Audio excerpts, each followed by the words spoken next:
Good evening and welcome back to NASA's Johnson Space Center and our post-landing news conference for the Starliner crew flight test.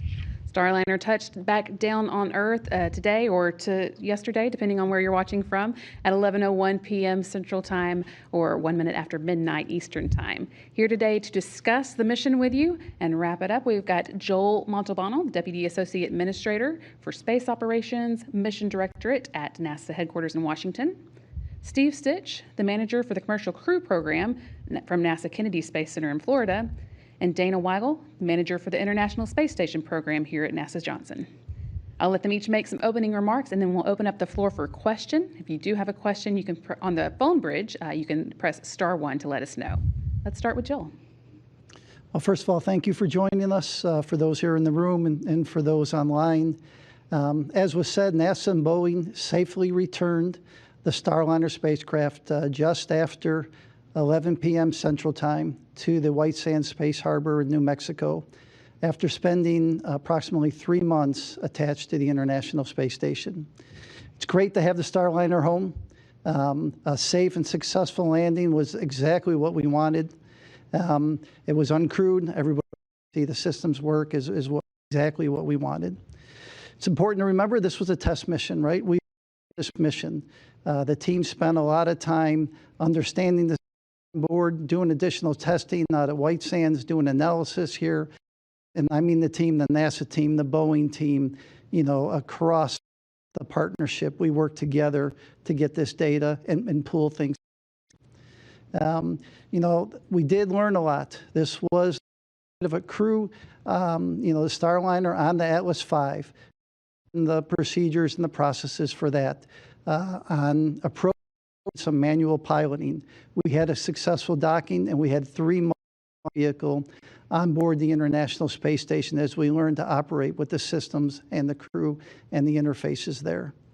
I want to go ahead and thank the Boeing team, the Commercial Crew Program, International Space Station Program, our international partners, and all the engineers that worked on this mission to get us where we are today.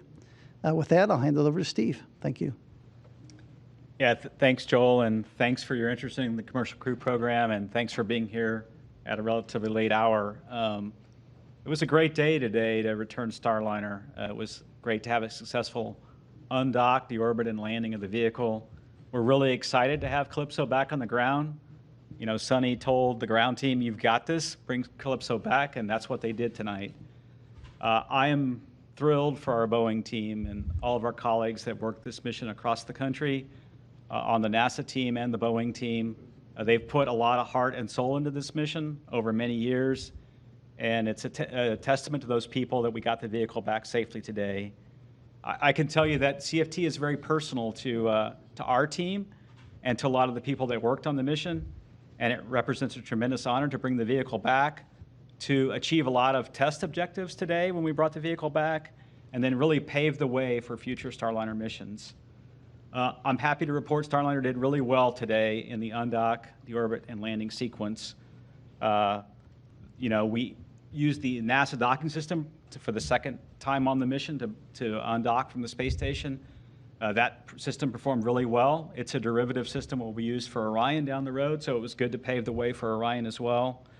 The spacecraft executed a nominal breakout sequence, the first time we've used that. To back away from the station, we backed out to about 5 meters and then did a series of about 12 burns using the service module forward jets. And then we opened, after that sequence of maneuvers, we ended up opening at about 22 kilometers per rev away from the space station. All those thrusters did really well through that SEP sequence, no problems at all, no fail-offs or any problems at all. We had a good chance to look at the helium system today when before we undocked, we repressurized that system. We had a criteria of 8 psi per hour in the ullage system for that, the helium, and we were about 4.5 psi per hour, so the helium system performed really well. And then, when we backed away from the system, or from the space station, we did hot fire a number of thrusters on the service module. All 8 of those forward thrusters worked just great. We were able to look at the thrust of those thrusters, and it was nominal. All were performed at 100%, and we also hot fired 2 aft thrusters, and those worked well. We had great performance from the GNC system, the Guidance Navigation Control, the Vesta system. Last flight on OFT2, we had a little bit of trouble with what we call a calibration maneuver to really make sure that the attitude is good for this space integrated GPS INS system, and that went really well. We had a deorbit burn that executed on time at 11:17 p.m. Central. It was about 130 meters per second, 58-second burn. It was a really good burn, and the service module thrusters performed well for that burn. The OMAX performed well. We watched the burn. We saw a couple things in the starboard doghouse. We talked a little bit about the temperatures there being a little higher. One of the thrusters, S2A2, didn't fail off, but it had a little higher temperature than expected, so we'll look at that data a little bit after the flight. And then another thruster in the top doghouse had a little higher temperature. We intentionally had planned to inhibit the software to let thrusters fail off during the deorbit burn, and that worked fine. So we really need to go back and look at all that data. The service module separated away just fine. That sequence went well. Once we separate the service module, we don't have good insight into those thrusters on the service module, but we expected it to be in the Pacific Ocean right where we intended it to be. During entry, the vehicle performed great. It flew just fine. The GNC system performed well. Perfect entry. The one thing that we will have to go look at after the flight is when we hot fired, before we had the entry, we hot fired on the crew module. There's 12 thrusters, and one of the upfiring thrusters did not perform at all. We hot fired it twice, and we used two different methods to talk to it, two different parts of the avionics system, and we never saw any chamber pressure or any pulses there. It looked like this is different than the service module thrusters. It's what we call a monopropellant system. It's very simple. It has a valve that opens, and then the propellant flows across a cat bed. And as it flows across that cat bed, there's a reaction and causes thrust. And for some reason, that thruster did not perform. But we used a redundant thruster on the other manifold. There's another upfiring thruster that worked just fine during entry, but something we'll have to go work at. It was a bullseye landing, great landing out at White Sands. The one thing we worked a little bit during entry is, for some reason, when we came out of the plasma, the navigation system, we call it the SIGI-3, kind of failed off temporarily, and then that system was brought back on, and it was tracking just fine. SIGI-2 also had a couple little hiccups during entry. We'll have to go look at that. That's really the only things that happened during entry. The sublimator that we had a little trouble with, that's a cooling device that is used to cool the vehicle during entry. It performed really well. We had a little trouble forming what we call an ice block on that during ascent, and that performed great tonight. It's really great to get the spacecraft back, and then we'll start the next steps. So we've been talking to the Boeing team already about next steps. We want to get into the spacecraft and start working on the helium system. We talked about, we know we have a seal that we've got to go replace on the flanges on the RCS thrusters. We need to upgrade that material to make it hypergol compatible, and then maybe a little bigger size. We'll do that. Boeing's already formed teams to look at the changes that need to be made for Starliner 1 in terms of the thermal environment in the doghouses. Can we do something different to make the doghouses a little less thermally severe for the OMAC burns and the thrusters? A second team is looking at the hot fire of the thrusters that's needed on the service module to complete the qualification and make sure we understand which pulses cause the Teflon seat on the oxide to swell. And then thirdly, there's a GNC team already formed to look and figure out how we go fly the vehicle differently. Can we change the dead bands? Can we change the way it flies to not stress the thrusters? And so that work has already started. And that's really the path to Starliner 1. So I'm super proud of the team. It was a great day for the Commercial Crew Program and also for Boeing. Congratulations to that team who worked so hard. It's great to have the spacecraft back, and we're now focused on Starliner 1, and I'll turn it over to Dana.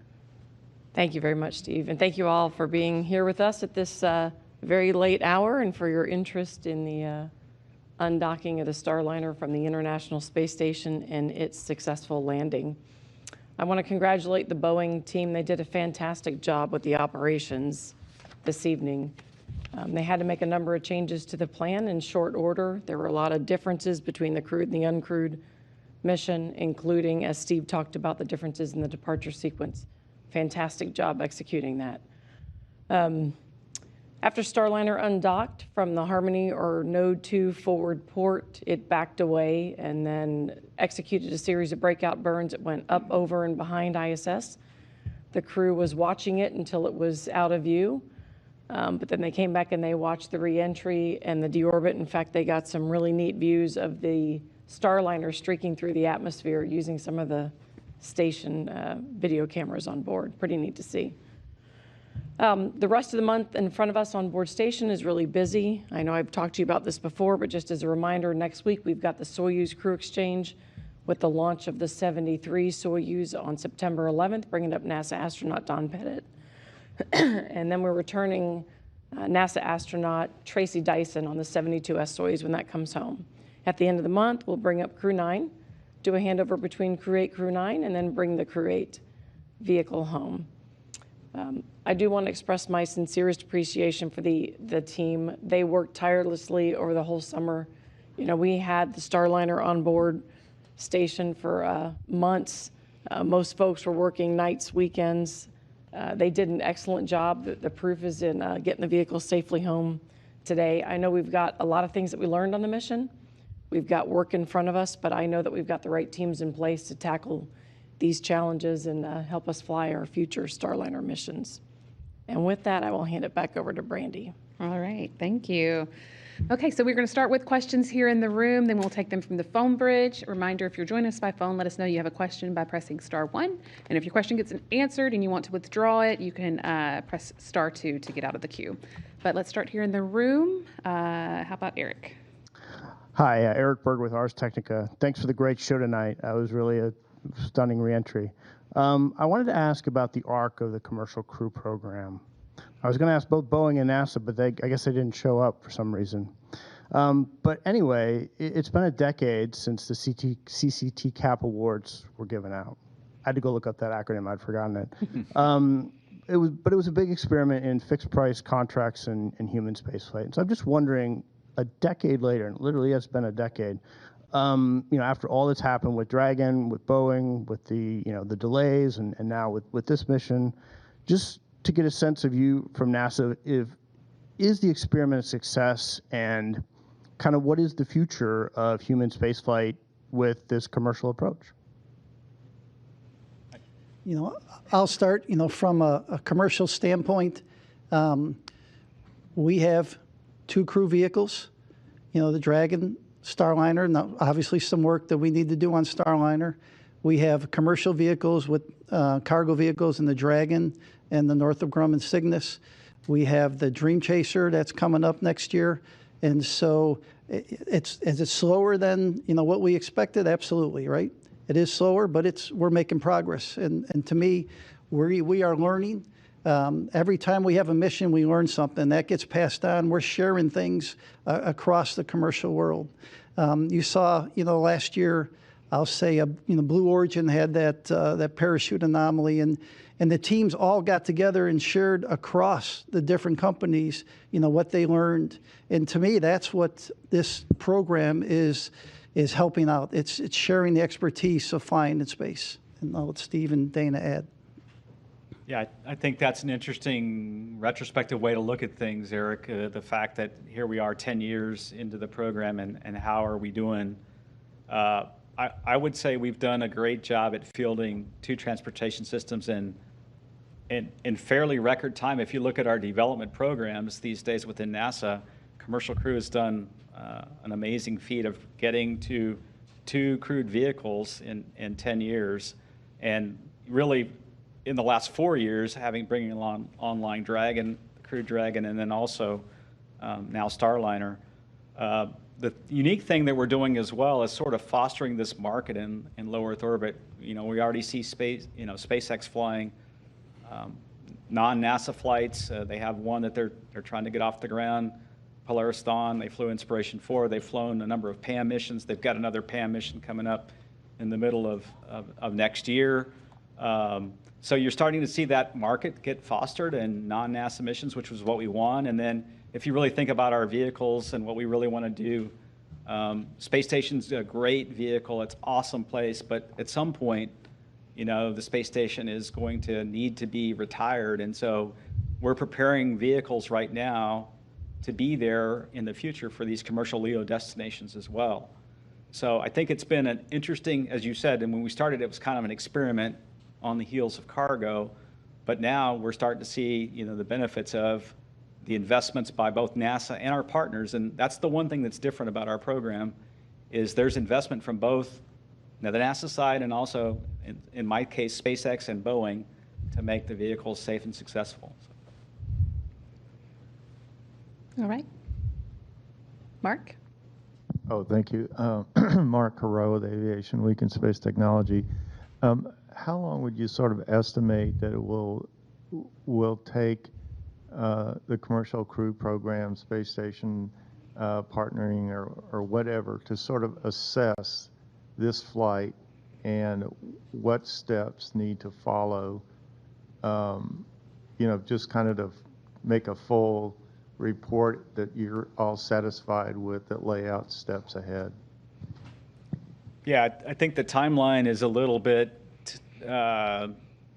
we're going to take our time to figure out what we need to do to go fly Starliner 1 right. We've laid out right now, manifest-wise, we have that flight booked next year in the second slot of the year. The first thing we'll do when we get the vehicle back is continue to look at all the data, look at the thruster performance for this phase of flight in detail. And then we already have these teams that I've talked about established.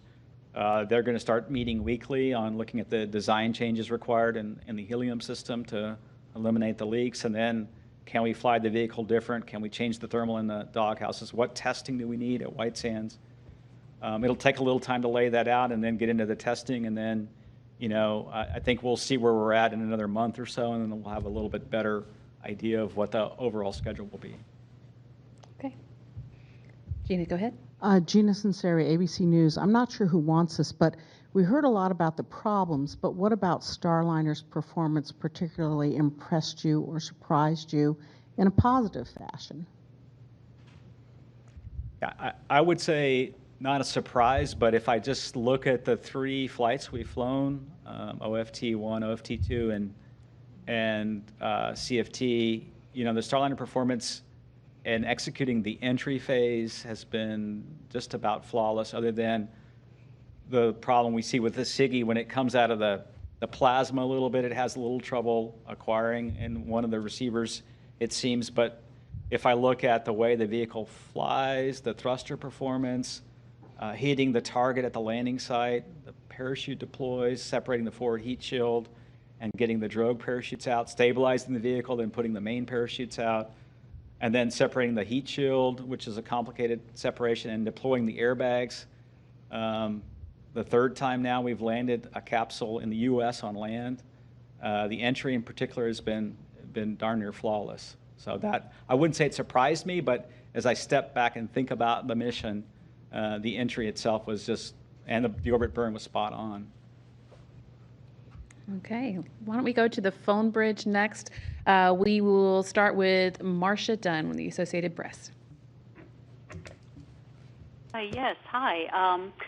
Probably for you, Steve. It sounds like you won't require another test flight, that an operational Starliner 1 with a crew will be next. Is that how it looks as of today? Am I understanding that correctly, that the next flight will be fully certified, ready to go with a crew to be a real crew swap? Thanks. Yeah, I would say it's probably too early to think about exactly what the next flight looks like. I think we want to take the steps to go look at all the data. Certainly our goal is to get to the rotation flight. Our goal all along has been to have, 1 flight a year, 1 flight from Boeing Starliner and another flight from SpaceX with Dragon. So it'll take a little time to determine the path forward. But today we saw the vehicle perform really well. We've got some things we know we've got to go work on, and we'll go do that and fix those things and then go fly when we're ready. So. Thank you, Marcia. How about Bill Harwood with CBS News? Yeah, thanks. And actually, Marcia just asked my question, so let me ask you a different one for Steve Stich. If a crew had been on board the spacecraft tonight, would anything have been different or would it just have been the same reentry we saw? Basically, I mean, I know you had a quick fly out to get away from the station without the crew on board, but just from a crew standpoint, if they had been on board, just for the record, everything would have been fine. Is that correct? Yeah, if we'd have had a crew on board the spacecraft, we would have flown the same back away sequence from the space station and the same deorbit burn and executed the same entry. And so it would have been a safe, successful landing with the crew on board had we have had Butch and Sonny on board. I know that you don't have second thoughts about these things, but would you have any second thoughts about the decision not to bring them back if you had it to do over again, knowing what you know now about the landing? Yeah, I think it's always hard to have that retrospective look. You know, we made the decision to have an uncrewed flight based on what we knew at the time and based on our knowledge of the thrusters and based on the modeling that we had. And we, you know, if we'd have had a model that would have predicted what we saw tonight perfectly, yeah, it looks like an easy decision to go say we could have had a crewed flight, but we didn't have that. We didn't have a way to take that white sands testing and anchor it in a model. And so I think we made the right decision to not have Butch and Sonny on board. It's awfully hard for the team. It's hard for me when we sit here and have a successful landing to be in that position. But you know, it was a test flight, and we didn't have confidence with the certainty of the thruster performance, and that's really what led us to choose to have the uncrewed test flight. Thanks. Okay, next we'll go to Sawyer Rosenstein with NASAspaceflight.com. Thank you for taking my question. First off, congratulations on that successful landing there. You earlier mentioned about that nav system dropout as it was coming out through the plasma there. Can you kind of explain what role that has, and did that come back online as its own? Was there some ground intervention needed? Just what exactly was done to resolve it? Yeah, the way the nav system works is we have 3 devices that essentially are like a GPS and then also measure velocity and the orientation of the spacecraft. And so when we came out of the plasma, one of the third SIGI, Space Integrated GPS INS, had trouble acquiring. And so the software said it wasn't performing well. It didn't have enough satellites, and it failed it out. The ground team looked at the 2 remaining systems, SIGI number 1 and SIGI number 2. SIGI number 2 wasn't receiving marks as well as it should have.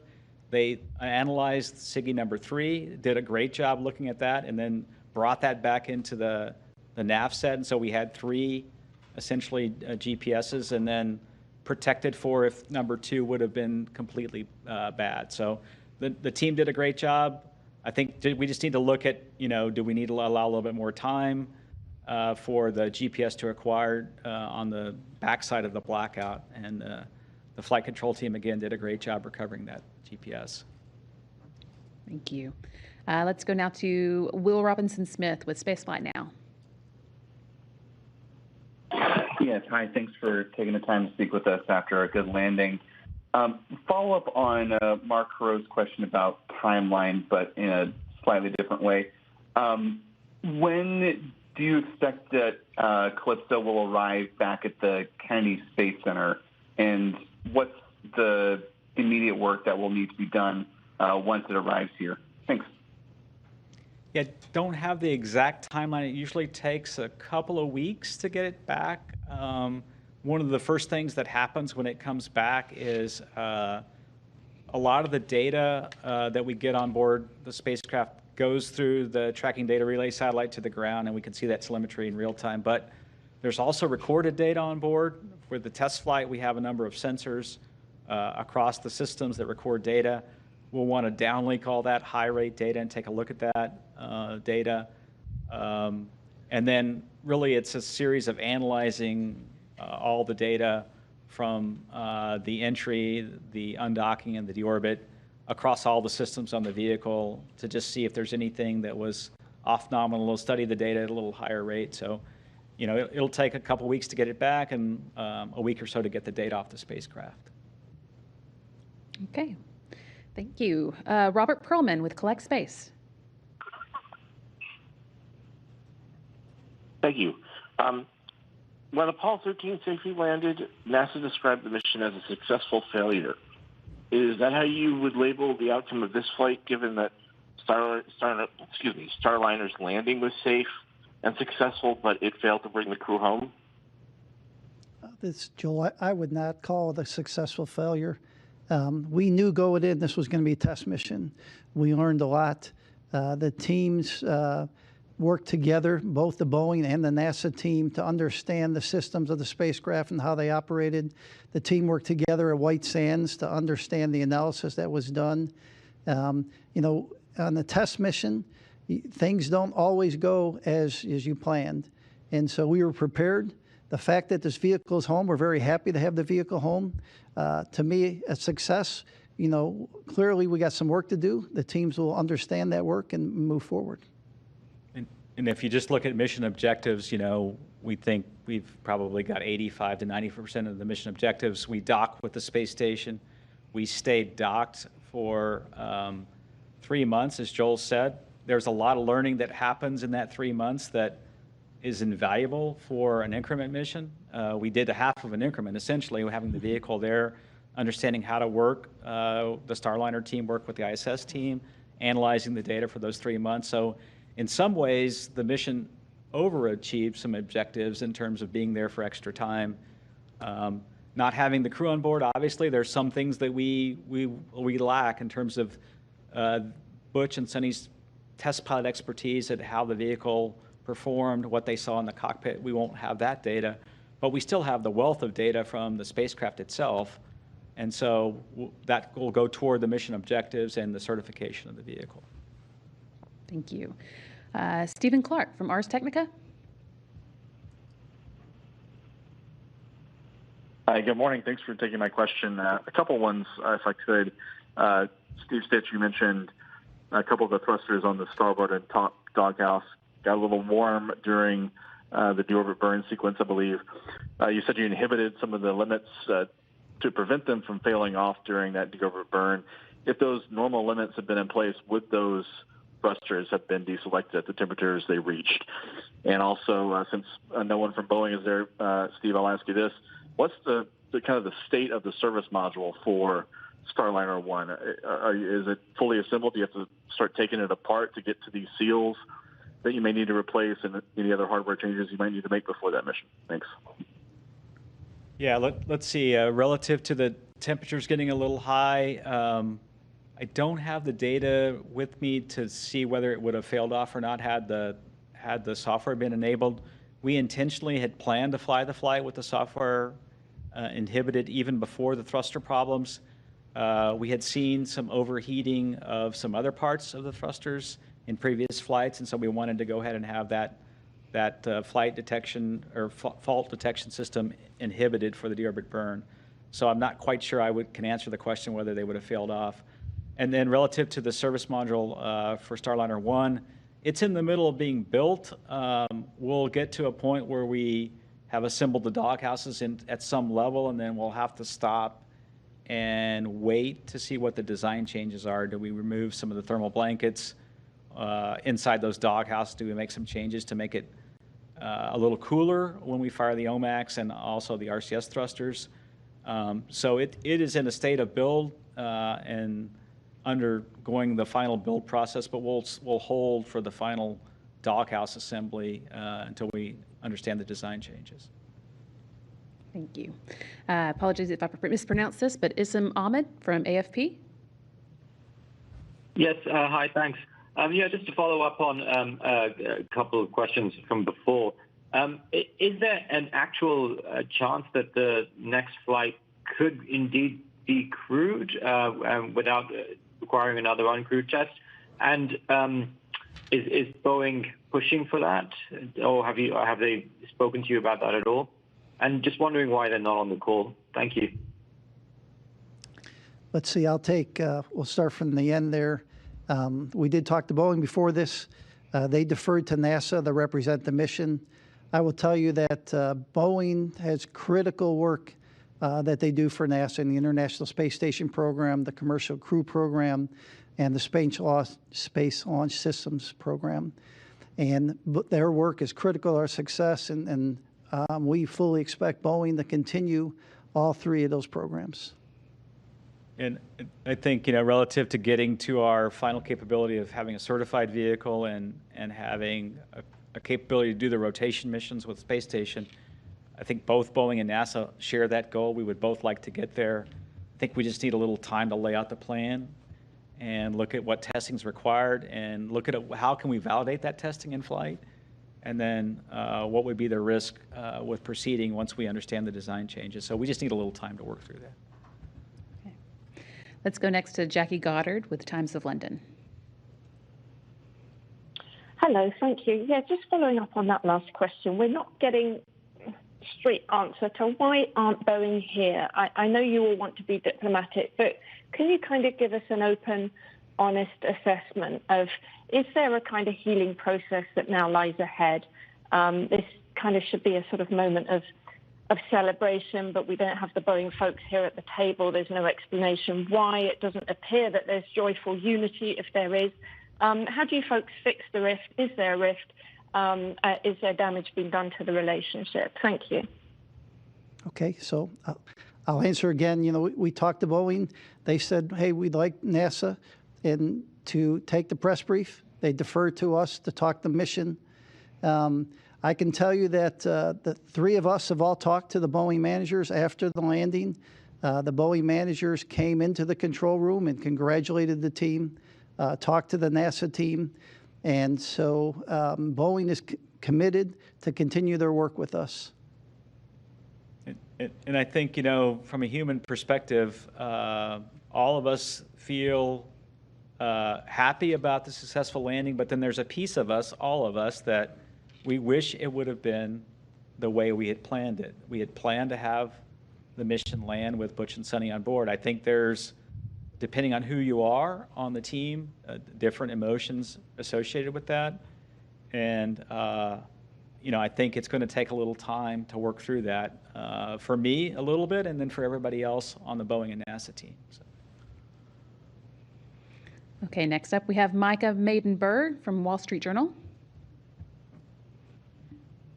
Hi, everyone. I think this would be for Steve.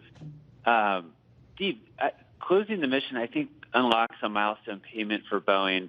Is that right? And how much would that payment be?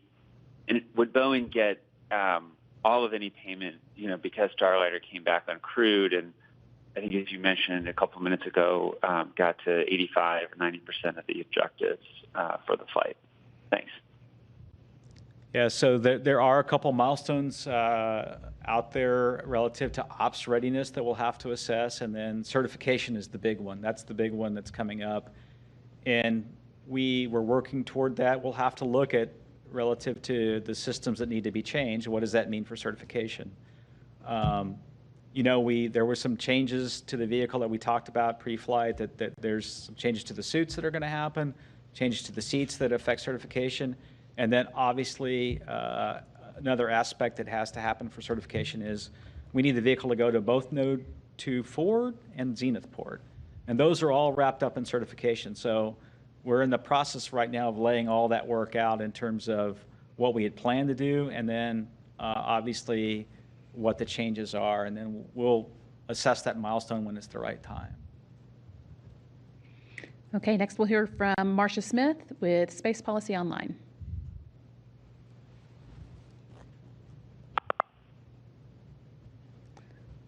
Marcia, if you're online, you can ask your question now. Sorry, I thought that Michael was still asking a question. But anyway, my question had to do with the crew module thruster. And I'm curious, when was the last time that thruster was tested? And were there any problems with the crew module thrusters on the previous two flights? Let's see, that's a good question. That thruster, the upfiring thruster, CTU-2, was last used in 2019 on the OFT-1 mission. It performed well. All the thrusters on OFT-1 on the crew module performed well.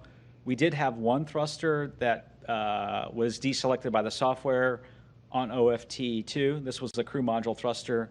It was very late around the time frame of drogue deploy, and we figured that out to be a command problem. So where the command didn't come out of what's called the integration propulsion controller correctly to the thruster, we took that thruster off the vehicle, and we sent it back to the vendor. The vendor tested it, hot fired it. That thruster worked fine.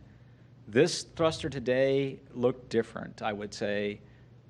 In terms of multiple attempts to hot fire it, it had no response at all. The thruster that had failed off due to a command problem had multiple thruster firings. It passed the hot fire in OFT1, in OFT2, and then also had multiple firings during the entry. This one, for some reason, just never fired. And so it looked like the valve perhaps was not opening for some reason. So we'll have to take that thruster off the vehicle when we get it back to the C3PF, send it back to the vendor for some analysis, and then we'll know more about what the fixes are for that as well. Okay, now we are going to go to David Curley with Full Throttle. You've talked to Steve in the past about, what do we do about the vehicle? Is it changing some of the materials in the thrusters? Is it redesigning the doghouse?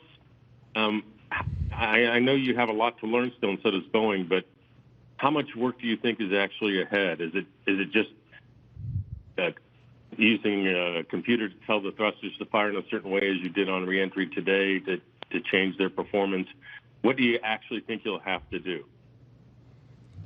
Yeah, that's a good question, and we have again several teams off looking at that. What we would like to do is try not to change the thruster. I think that is the best path. The thrusters have shown resilience and have shown that they perform well as long as we keep their temperatures down and don't fire them in a manner that causes the temperatures to go up, that then causes either the vaporization of the oxidizer, which causes low thrust, or the poppet swells. Today, obviously, the thrusters had all recovered at station, and obviously it looked like today we didn't have those high temperatures. We knew that the downhill phase would be a little less demanding on the thruster than the uphill phase. What we need to do now is go take a thruster at White Sands and make sure we understand the exact pulse sequences that caused the heating, and then at the same time, in parallel, look at software changes to reduce the number of demands on the thrusters.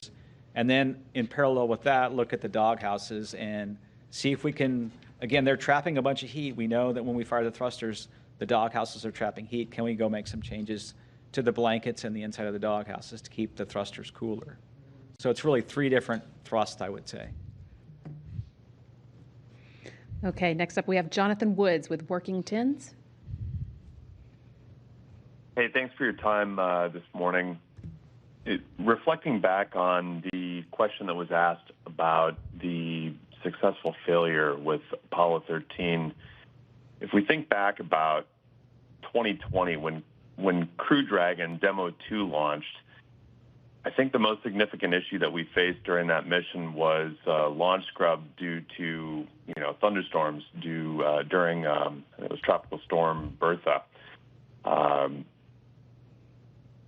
Thinking about that, when we say this mission is a success, how do we position this versus the relative success of a 60-odd day mission with Demo 2 compared to the insurmountable challenges, the testing, and everything that had to transpire to make the difficult decision to keep crew on board station for a very long duration mission? Yeah, I'll take it and see if Joel has anything to add. When I look back at Demo 2, Demo 2 was very clean in flight. However, I think a lot of people forget that after landing, we discovered there's a device called a tension tie that goes in between the Dragon spacecraft and the trunk that attaches the two together. And there's a very complicated thermal protection system closeout around those tension ties. We found out after the flight that we had some erosion around that thermal protection system area, and we had to go change the design in between Demo 2 and Crew 1. We made some substantial changes. to that closeout and then went and flew. So Demo 2 had its challenges as well. I think every test flight has its challenges. What we see with Starliner is a very robust spacecraft, but yet we have some challenges with the thrusters that we've got to go attack and move forward and fix. I wouldn't call them insurmountable. I think, what we've seen out of the Boeing and NASA team is a resilience and able to overcome challenges, and we just need a little time to go work through it. I think we learned a ton during this flight, which is invaluable moving forward to Starliner 1. Now we just need to take that learning and make some changes to the system so that we don't overheat the thrusters, and I'll see if Joel has anything to add. Yeah, the only thing I'll add is, the lessons learned that we have on these demo missions play forward to other future missions. The question was asked earlier, do you think the programs, the commercial programs have been a success? And yes, these lessons learned that we're able to take from both the Boeing mission and from the Dragon missions are lessons that we are carrying forward for future missions and future providers such that we can continue to develop the low Earth orbit commercial. I would just add that it's really hard to compare the Demo 2 mission to this mission. Keep in mind that we took a different path with the Dragon vehicles. We developed cargo capability first. So by and large, things like dealing with prop systems and a lot of the things that we're now learning with the screwed flight test were dealt with during the cargo era. And then we upgraded the vehicle for crew. So very different development paths between the two spacecraft. That's a really good point. Thank you. Okay, next we're going to hear from Mike Wall with, I'm sorry, it disappeared, but Mike Wall.